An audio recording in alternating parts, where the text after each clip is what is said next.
What happens when the fight to protect nature ignores the people who have been protecting it all along? Across the world, Indigenous communities face a harsh reality. Modern conservation policies often clash with their rights to their ancestral lands. Growing up was a realization of the tragic aspects of Cherokee history and Native American history. My great-great-grandfather, he was killed fighting white settlers. One of my first memories was hearing about the Trail of Tears and the historic conflicts that Native American people had been engaged in with the onrushing tide of white settlers.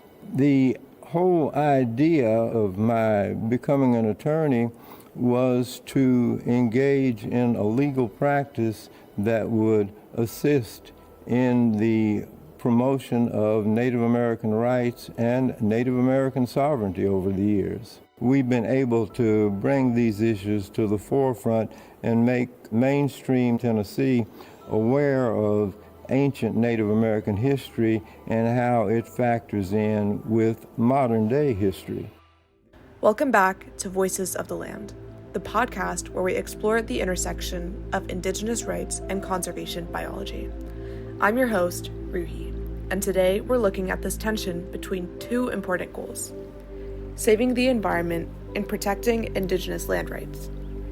In this episode, we'll explore the roots of these conflicts, hear stories of communities fighting back, and explore how these two priorities can and must work together. To understand the conflicts between Indigenous land rights and conservation, we need to go back to the 19th century, when the government began setting aside areas for protection as quote-unquote wilderness. In the US, this movement gave us places like Yellowstone and Yosemite, beautiful national parks that millions of people enjoy today. But there's a hidden cost to this. These lands weren't empty when they were preserved. Indigenous people who had lived there for generations were forced out, often under violent duress. For example, the people from Awanichi were driven out of Yosemite in the mid-1800s. Soldiers burned their homes and crops to make way for tourists. The government called it, quote-unquote, preserving wilderness. But it was really erasing the Indigenous people who had cared for that land. This was not solely an American phenomenon. Around the world, conservation often meant the creation of fortress parks, areas where people were banned from living, hunting, or gathering. Indigenous communities that had sustainably managed those lands for centuries were suddenly labeled as trespassers. These historical injustices set the stage for the conflicts of today. Today, too, Indigenous peoples often find themselves pitted against modern-day conservation policies. One of the most publicized in recent years is a struggle by the Standing Rock Sioux tribe against the Dakota Access Pipeline. This was far from a battle over oil. This was about water, land, and sacred sites. The pipeline was set to pass through the land the Sioux hold sacred and across the Missouri River, a source of drinking water for the community. The tribe maintained that the pipeline would violate their lands and put them at risk of a catastrophic spill. Construction has continued, despite protests and court battles. We're at this critical moment, this time right now, to decide the future of our society. My name is Dallas Goldtooth. I'm an organizer with the Indigenous Environmental Network. I'm a Dakota man from the Lower Sioux Dakota Nation in so-called Minnesota.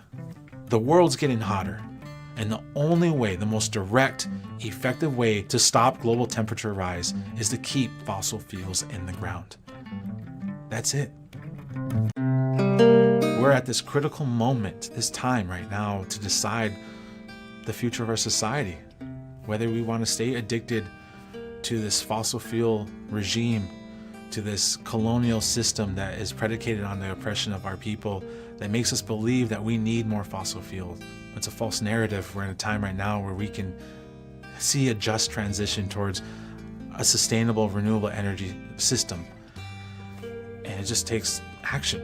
And so that's what we're seeing right now on the ground is action. It was more than Standing Rock. The fight then became a universal symbol of indigenous resistance against environmental destruction. In the Amazon, the struggle of indigenous peoples is of a different kind. Here, the land is not being taken for parks, but it is being destroyed for profit. The indigenous people of the Amazon are on the front lines, forest guardians defending their culture and communities while protecting the precious forests. For over 15 years, Amazon Watch has stood with these proud stewards of the rainforest, building unprecedented alliances, stopping destructive projects, and fighting for a more just and sustainable future.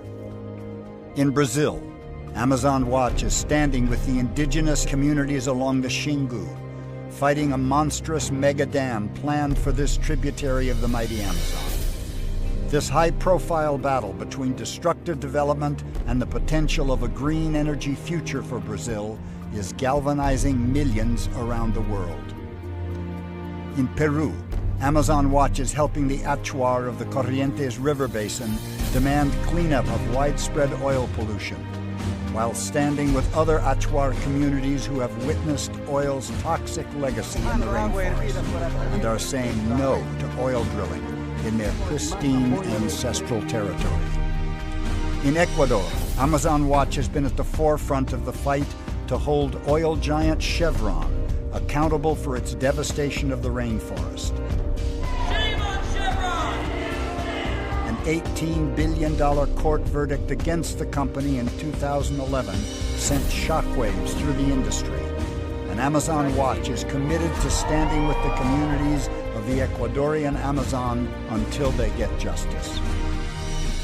In Colombia, Amazon Watch has long stood with the Uwa people, who successfully resisted Occidental Petroleum's plans to drill in their territory, inspiring the world with their courage and commitment. The problem with the Amazon is not only that its trees are being cut down. Its forests are being cleared for cattle ranching, soybean farming, and oil drilling, land belonging to indigenous people. This is not only removing communities, but also rapidly worsening climate change. Many indigenous groups have fought back, including the Kayapo in Brazil. In some instances, they have teamed up with conservation organizations to safeguard their lands. These partnerships can be complex, particularly when the priorities of governments and corporations favor profit over people. So, where does that leave us? It's obvious that conservation and indigenous rights are important, but they cannot coexist in opposition to each other. Fortunately, there are examples of these two goals in concert. Take the Bear Ears National Monument in Utah. The establishment of this site was led by 5 indigenous tribes: the Hopi, Navajo, Ute Mountain Ute, Zuni, and Ute Indian tribe. For the first time, these tribes had a formal role in managing ancestral lands that are now protected as public land. Bear Ears is not just a place for recreation. It's a place of healing, ceremony, and history for these people. Co-managing means our voices get to be heard in its management. This model of co-management shows what's possible when governments respect indigenous knowledge and leadership. But there's still a long way to go, and Bear Ears is continuing to fight for protections today. These stories remind us that conservation and justice are deeply intertwined. You can't save the environment by erasing the people who have cared for it the longest. True conservation must include indigenous leadership, their knowledge, and their rights.